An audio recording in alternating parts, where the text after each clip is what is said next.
I have betrayed, Judas said. Jesus said, forgive them, for they know not what they do. So therefore to forgive is to be forgiven. Because Jesus was not going to go back on his own word. His own word says, forgive us our temptations, our debts, our sins, as we forgive others. So in proportion as to how we forgive other people, that's how we get our own forgiveness. So to be forgiven, I must forgive other people. And strange enough, as I was jotting this good stuff down this morning, so that I could hold on to it just long enough to get here. See, that's very hot.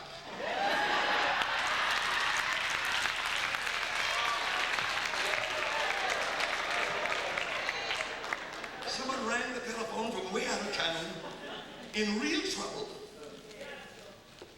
can't stop hating somebody, want vengeance, want everything was messed up, and I know the truth was messed up. And I said, finally, thanks for saying this with me. And I went to my little script. I said, will you listen at this? To be forgiven, I must forgive others. Now, to forgive others is not the main trouble.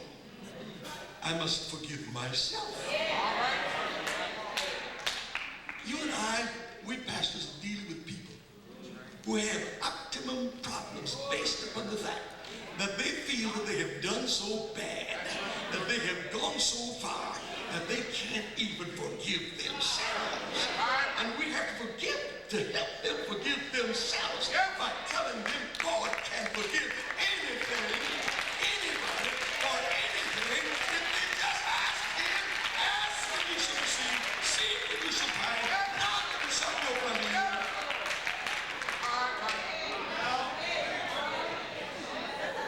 Stop holding on to the anxiety of the past, because you cannot forgive you for the role you played in it. Look at this.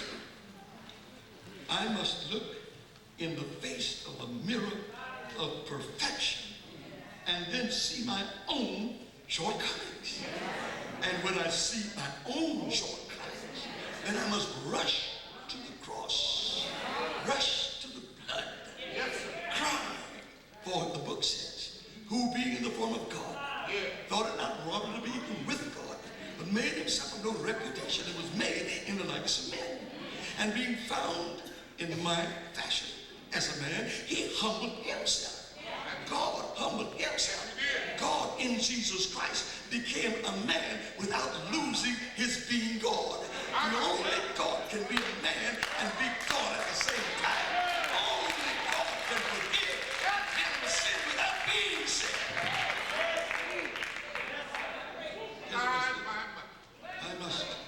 I must therefore see my shortcomings.